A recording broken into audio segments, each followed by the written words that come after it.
একজন আল্লাহর ওলি, যার নাম হচ্ছেন মালিক ইবনে দিনার রহমাতুল্লাহি আলাইহি। উনি একদিন হজ করতে গেছেন। হজ করতে যাইয়া যখন হজ থেকে যখন ফিরে আসলেন, ফিরে আসার পর উনি যখন ঘুমাইয়া গেলেন, স্বপ্নে দেখতেছেন আমার আল্লাহ ডাক দিয়ে বলতেছেন, মালিক,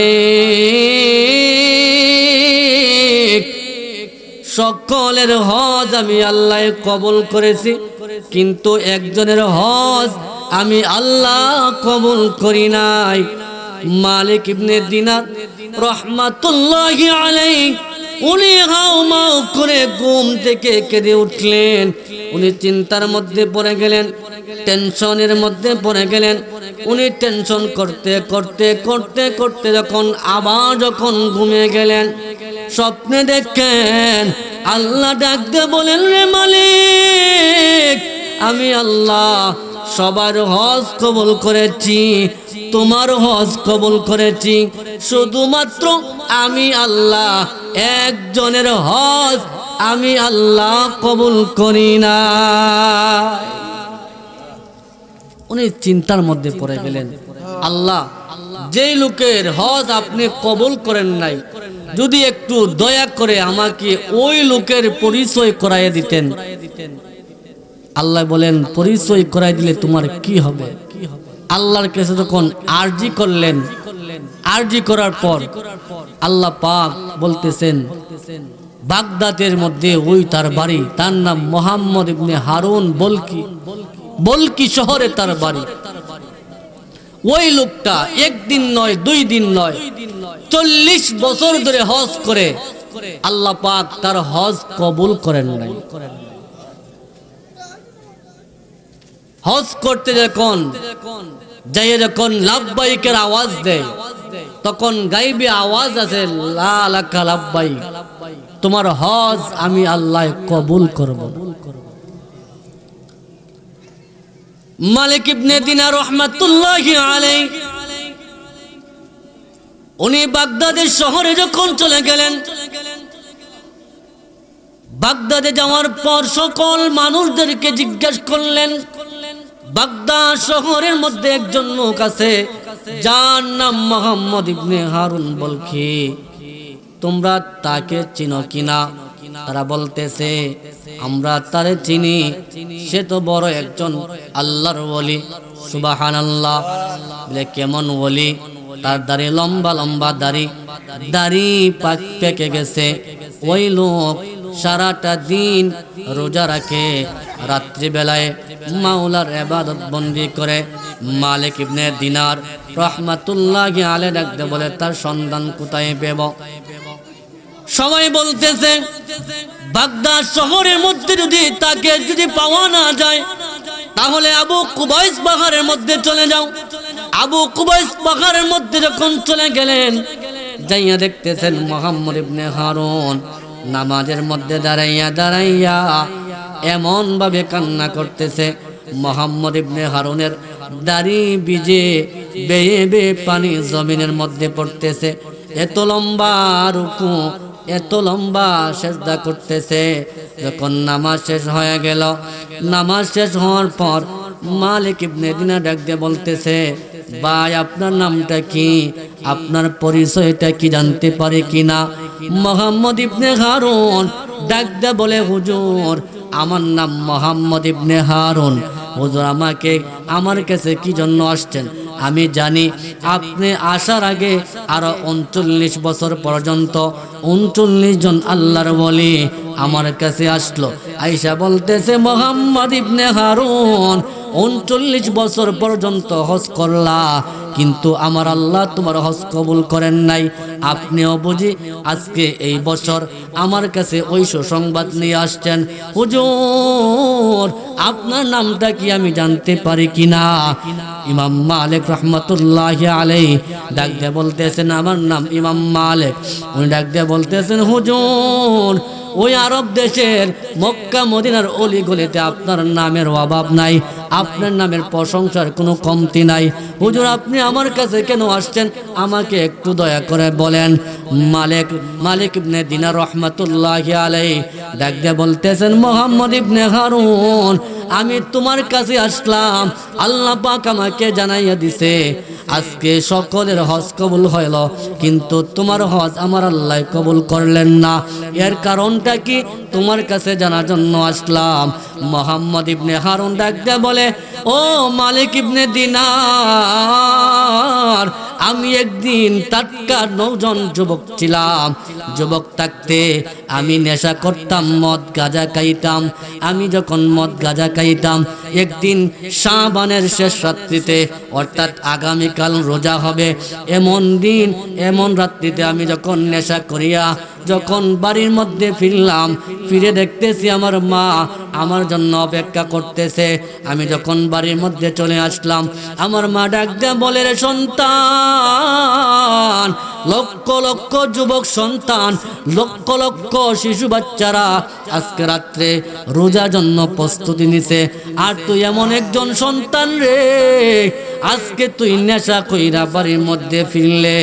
এরে মুহাম্মদ, আমি তোর জন্য আল্লাহর কাছে বদদুয়া করে গেলাম, আল্লাহ পাক তোর মতন কুলঙ্গার সন্তান আল্লাহ পাক জমিনের মধ্যে দুনিয়ার মধ্যে আল্লাহ পাক যেন কারো ঘরে জন্ম না দেন। এমনি অবস্থায় মুহাম্মদ ইবনে হারুন উনি কি করলেন, উনি হাতের মধ্যে এমন ভাবে মার গালের মধ্যে আঘাত করলেন। আঘাত করার পর মা আবার বদদুয়া করলেন, এ মুহাম্মদ আমি আল্লাহর কাছে বদদুয়া করলাম, তোর মতন সন্তান হওয়ার চাইতে জমিনের মধ্যে কুত্তা হওয়া বেশি ভালো। এমন সন্তান হওয়ার চাইতে কুত্তা হওয়া বেশি ভালো। মুহাম্মদ ইবনে হারুন উনি বলতেছে, হুজুর আমার মা বৃদ্ধ হয়ে গেছেন, আমার মাকে কুলে নিলাম। বাড়ির মধ্যে একটা চুলা আছে, যেই চুলার মধ্যে গম সিদ্ধ দিতাম, দেখতেছি চুলার মধ্যে আগুন দাউ দাউ করে জ্বলতেছে। মাকে কুলে নিয়ে মাকে জ্বলন্ত আগুনের মধ্যে ছেড়ে দিলাম। আগুনের মধ্যে ছেড়ে দেওয়ার পর আমার মা আসমানের দিকে শাহাদত আঙ্গুল উঠায়া বলতেছে, আসমানের মালিক আল্লাহ, দুনিয়ার মধ্যে আগুন দিয়ে আমারে জ্বালাইতেছো, কষ্ট দিতেছো, আল্লাহ তুমি জাহান্নামের আগুন দিয়ে আমারে জ্বালাইও না। এমনি অবস্থায় মুহাম্মদ ইবনে হারুন ডাক দিয়ে বলে, মালিক ইবনে দিনার, ও হুজুর আমি যখন রাত্রে যখন ঘুমাইয়া গেলাম, যখন আজানের আওয়াজ আমার কানে আসলো, আমার কানে আওয়াজ আসার পর ঘুমটা ভেঙে গেল, আমার মাথার মধ্যে বেন ফিরে আসলো, হুশ জ্ঞান ফিরে আসলো। যখন দরজা খুলতে গেলাম, যাইয়া দেখতেছি দরজাটা বাহিরের দিকে আটকানো। যখন লাথি দিয়ে দরজাটা ভেঙে ফেললাম, এমনি অবস্থায় তাকাইয়া দেখতেছি আমার স্ত্রী আমার মায়ের চুলার সামনে বসে বসে কান্না করতেছে। আমার দিকে তাকিয়ে বলতেছে, প্রাণের স্বামী আমার, আপনি আজকে এমন একটা কাজ করছেন, আপনার এই কাজটা কিয়ামত পর্যন্ত পৃথিবীর ইতিহাসে লেখা থাকবে। এমনি অবস্থায় মুহাম্মদ ইবনে হারুন তার মাথার মধ্যে যখন হুশ জ্ঞান ফিরে আসলো, বলতেছে, হুজুর আমার মাকে যত আঘাত করলাম আমার মাথার বেন ঠিক ছিল না, আমি কি করেছি নিজে বলতে পারি না, জানতে পারলাম না। এমনি অবস্থায় ফজরের সময় আমি যখন ঘুম থেকে উঠলাম, উঠার পর আমার মা দেখলাম ইন্তেকাল করছে। আমি সঙ্গে সঙ্গে ঘর থেকে একটা কুড়াল হাতের মধ্যে নিলাম, যেই হাত দিয়ে মাকে আমি আঘাত করলাম, বাম হাতের মধ্যে কুড়ালটা নিলাম। কুড়ালটা নেওয়ার পর ডান হাতটা কুড়াল দিয়ে কেটে ফেললাম, বাকি অংশ আমি রশি দিয়ে গলার মধ্যে ঝুলাইয়া রাখলাম। এমনি অবস্থায় এই অবস্থায় আমি 40 বছর পর্যন্ত বাইতুল্লাহ হজ করি, সারাটা দিন রোজা রাখি, সারাটা রাত আমি ইবাদত বন্দি করি। এরপরেও আসমান থেকে গাইবি আওয়াজ আসে, এ হাজী আমি তোমার হজ কবুল করতে পারবো না। এমনি অবস্থায় মুহাম্মদ ইবনে হারুন ডাকতে বলতেছে, হুজুর এখন আমি কি করব বলেন, আমাকে একটা পথ দেখাইয়া দেন। এমনি অবস্থায় তখন মালিক ইবনে দিনার ডাকতে বলতেছেন, ও মুহাম্মদ ইবনে হারুন তুমি এত জঘন্য কাজ করছো, তোমার মাপ আছে কিনা জানি না। তখন এমনি অবস্থায় মালিক ইবনে দিনার রাহমাতুল্লাহি আলাইহি মুহাম্মদ ইবনে হারুনকে নিয়ে উনি খানা কাবার মধ্যে চলে গেলেন। বাইতুল্লাহর খালা গিলাফের মধ্যে দরিয়া দরিয়া কান্না করে মালিক ইবনে দিনার ডাক দিয়ে বলে, আসমানে মালিক, ও আল্লাহ তোমার এই বান্দা মুহাম্মদ ইবনে হারুন 40 বছর পর্যন্ত মাকে আঘাত করার পর, মাকে কষ্ট দেওয়ার পর 40 বছর পর্যন্ত বাইতুল্লাহ শরীফে হজ করতেছে, সারাটা দিন রোজা রাখে, সারাটা রাত্র বলা তোমার গোলামি করে, এরপরও তুমি তোমার বান্দাকে তুমি কেন মাফ করো না? এমনি অবস্থায় মালিক ইবনে দিনার সারাটা রাত কেটে কেটে কাঁদাইয়া দিলেন। যখন পোহাইয়া গেল, যখন দিন চলে আসলো, মালিক ইবনে দিনার ডাক দিয়ে বলে, মুহাম্মদ ইবনে হারুন সারাটা রাত বাইতুল্লাহ কালো গিলাফের মধ্যে ধরে কাঁদলাম, আসমান থেকে কোনো আওয়াজ আসলো না। চলো জমিনের মধ্যে আর কোথাও যাওয়ার জায়গা নাই, একটা জায়গা আছে, যেই জায়গা হলো সোনার মদিনা। আল্লাহ পাক যেই বন্ধু সারা দুনিয়া এত সুন্দর করে সাজাইতেন না, আল্লাহ পাক যেই বন্ধুকে সৃষ্টি না করলে আসমান জমিন লৌহ কলব চন্দ্র সূর্য নক্ষত্র জান্নাত জাহান্নাম আমার আল্লাহ কোনো কিছুই বানাইতেন না। চলো চলো ওই মদিনায় মায়ার নবীর রওজা পাকের কাছে যায়। যদি মায়ার নবীর রওজা পাকের কাছে যাইতে পারে, আর মায়ার নবী যদি তোমার নামে একটা বার যদি আল্লাহর কাছে যদি সুপারিশ করে ফেলেন, তাহলে হয়তো পারে আল্লাহ পাক তোমাকে মাফ করতে পারেন।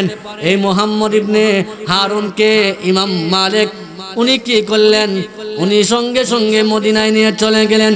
মালিক ইবনে দিনার যখন মদিনায় চলে গেলেন, নবীজির রওজা পাকের কাছে যাইয়া বসলেন। যাইয়া বসার পর বলতেছেন, এই মুহাম্মদ ইবনে হারুন মাকে আঘাত করেছে, মাকে কষ্ট দিয়েছে, মাকে কষ্ট দেওয়ার কারণে আজকে 40 বছর হয়ে গেল লাব্বাইকের আওয়াজ দেয়, কিন্তু আল্লাহ পাক সাথে সাথে লালাকা লাব্বাইকের আওয়াজ দেন। বলেন, রে হাজী তোমার হজ আমি আল্লাহ কবুল করতে পারবো না। ও মায়ার নবী আপনার কাছে চলে আসলাম, যদি আপনি যদি মুহাম্মদ ইবনে হারুনের পক্ষে আল্লাহর কাছে একটা বার সুপারিশ করেন, তাহলে আল্লাহ পাক হয়তো ওই মুহাম্মদ ইবনে হারুনকে মাফ করতে পারেন। মায়ার নবী মুহাম্মদ ইবনে হারুনের পক্ষে আল্লাহর কাছে সুপারিশ করতে দিলে হয়। আল্লাহ পাক আসমান দিয়ে ডাক দিয়ে বলেন, রে মালিক ইবনে দিনার আমি আল্লাহ জানাইয়া দিলাম, আমি আল্লাহ মুহাম্মদ ইবনে হারুনকে ক্ষমা করে দিলাম। আল্লাহ পাক মুহাম্মদ ইবনে হারুনকে ক্ষমা করে দিচ্ছেন। এর বিনিময় একটা শর্ত কি? আল্লাহ বলতেছেন, মুহাম্মদ ইবনে হারুনকে আমি মাফ করছি, ঠিক আছে, তবে হাসরের দিন, হাসরের ময়দানে আমি মুহাম্মদ ইবনে হারুনকে একদিকে রাখবো আর তার মাকে আরেক পাশে রাখবো। মার সামনে মুহাম্মদ ইবনে হারুনের হাতে পায়ে আমি বেড়ি লাগাইয়া জাহান্নামের দিকে টেনে টেনে নিয়ে যাব। ওই মুহূর্তে ওই সময় মুহাম্মদ ইবনে হারুনের মায়ের কলিজার মধ্যে তার সন্তানের প্রতি সমস্ত ভালোবাসা তার অন্তরে ঢেলে দিব। যখন মুহাম্মদ ইবনে হারুনকে জাহান্নামে নেওয়া হবে, তখন তার মা বলবে, ও আল্লাহ আমার সন্তানকে আমি আজকে ক্ষমা করে দিলাম, আপনিও আমার সন্তানকে ক্ষমা করে দেন। সুবহানাল্লাহ। এবার চিন্তা করেন, আপনি সারাটা জীবন হজ করতে পারেন, সারাটা জীবন ইবাদত করতে পারেন, আল্লাহি আল্লাহর কসম এই কপালের মধ্যে জান্নাত নসিব। এই জন্য বলতেছি যুবক, বর্তমান সমাজের মধ্যে মানুষ স্বার্থ ছাড়া একজন আরেকজনের কোনো উপকার করে না। দেখবেন বায়ে বায়ে যখন সম্পদ, বায়ে বায়ে বড় বড় মিল মহাব্বত, সম্পদ নিয়ে যখন ঝগড়াঝাটি শুরু হয়ে যায়, সম্পদ যখন বন্টন করা শুরু হয়ে যায়, একটু এদিক সেদিক যখন হয়ে যায়, ভাই ভাইয়ের শত্রু হয়ে যায়। ঠিক না বেটি? ভাই বোন বড় আপন, ভাই আর বোন বড় আপন। সম্পদ নিয়ে যখন বন্টন করা শুরু হয়ে যায়, তখন দেখবেন যদি একটু এদিক সেদিক হয়ে যায়, বোন ভাইয়ের শত্রু হয়ে যায়। কিন্তু বাবা মা এমন বন্ধু, আপনি যত শত্রুবাণী করেন না কেন, একটা মুহূর্তের জন্য বাবা মা সন্তানের শত্রু হয় না। সন্তান যখন বিদেশে যায়, 5 বছর 6 বছর বিদেশ কাটানোর পর যখন বাংলার জমিনে যখন ফিরে আসে, সন্তান দৌড়াইয়া যায় বাবাকে আনার জন্য, স্ত্রী দৌড়াইয়া যায় স্বামীকে আগায় আনার জন্য। এর পিছনে শর্ত আছে না নাই? কেউ আছে না নাই? তো আওয়াজেন আছে না নাই? আছে। সন্তান বাংলার জমিনে ফিরে আসলো, স্বামী গেছে, স্বামী স্ত্রী গেছে স্বামীকে আগায় আনতো, সন্তান গেছে বাবাকে আগায় আনতো। এয়ারপোর্টের মধ্যে গেল, যাইয়া দেখলো বাবার কাছে যদি কোনো ব্যাগ না থাকে গো, সন্তান ডাক দে বলে, বাবা আমার জন্য কি কোনো মোবাইল আনো নাই? বাবা আমার জন্য কি কোনো পোশাক আনো নাই? যদি বাবা বলে না রে বাবা আনি নাই, দেখবেন সন্তানের চেহারা কালো হয়ে যায়। স্ত্রী ডাক দে বলে, প্রাণের স্বামী আমার, আমার জন্য কি কানের দুল আনেন নাই? হাতের বালা আনেন নাই? স্বামী যদি ডাক দে বলে, প্রাণের স্ত্রী তোমার জন্য কানের বালা, কানের দুল আনি নাই, হাতের বালা আনি নাই, আমি বাংলাদেশ থেকে কিনে দেব, কষ্ট পাইও না। একটু আপনারা আওয়াজ দিয়ে বলুন, স্ত্রীর চেহারা খুশি হবে না মলিন হবে? আওয়াজ দেন, খুশি হবে না মলিন হবে? কিন্তু সন্তান বাড়ির মধ্যে যখন চলে আসলো, মা বাবা রাস্তার মধ্যে তাকাইয়া থাকে। সন্তান যখন মা বাবার কাছে আসে, মা সন্তানের হাতের দিকে তাকায় না, পকেটের দিকে তাকায় না। মা ডাক দিয়া বলে, পুত্রে ফুট, 5টা বছর হয়ে গেল রে ফুট, তোমাকে একটা মুহূর্তের জন্য দেখি নাই রে ফুট। বিদেশের জমিনে কি তুমি কি ঠিক মতো খাওয়া দাওয়া করো নাই? মা 2টা চোখের পানি ছেড়ে দিয়ে দিয়ে কান্না করে। সন্তান ডাকতে বলে, মা তুমি কেঁদো না, আমি বিদেশের জমিনে ঠিক মতো খাওয়া দাওয়া করেছি, সব কিছু করেছি গো মা, আমার জন্য কেঁদো না। মা ডাক দেয়া বলে, পুত্রে তোমার চেহারাটা বড় শুঙ্গাইয়া গেছে, তোমার চেহারার দিকে তাকাইলে রে পুত আমি মা সহ্য করতে পারি না। এখন যাদের মা বাবা দুনিয়ায় নাই, তাদেরকে জিজ্ঞাসা করবেন বাবা মা কি জিনিস। অনেকের বাবা মা যখন ইন্তেকাল করে গো, দেখবেন ফেসবুকের মধ্যে পোস্ট করে, বলে বাবার মতন একটা বট গাছ জমিনের মধ্যে একদিন ছিল, জমিনের মধ্যে জীবন যাপন করেছি, একটা মুহূর্তের জন্য কষ্ট কি টের পাইলাম না। কিন্তু বাবা আজকে দুনিয়া থেকে ইন্তেকাল করলো, 1 মাসও হয় নাই, কিন্তু এখন হেঁটে হেঁটে টের পাইতেছি বাবা নামক বট গাছটা কেমন ছিল। ঠিক না বেঠিক? আজকে চিন্তা করেন রে যুবক, যাদের মা বাবা দুনিয়ার মধ্যে আছে, মা বাবা দুনিয়ায় থাকতে জান্নাতটা কিনে ফেলেন। আল্লাহর নবী বলছেন হুমা জান্নাতুকা ওয়া নারুকা, মা বাবা তোমার জন্য জান্নাত, মা বাবা তোমার জন্য জাহান্নাম। মা বাবা যদি সন্তুষ্ট হয় আমার আল্লাহ সন্তুষ্ট হয়, যদি মা বাবা অসন্তুষ্ট হয় আমার আল্লাহ অসন্তুষ্ট হয়। যদি আমার আল্লাহ অসন্তুষ্ট হয় তাহলে তোমার ঠিকানা জাহান্নাম। এই জন্য মা বাবার পায়ে ধরে মাপ চাইবেন। যদি মা বাবার পায়ে ধরে যদি মাপ চাইতে পারেন তাহলে জান্নাত আপনার জন্য রেডি হয়।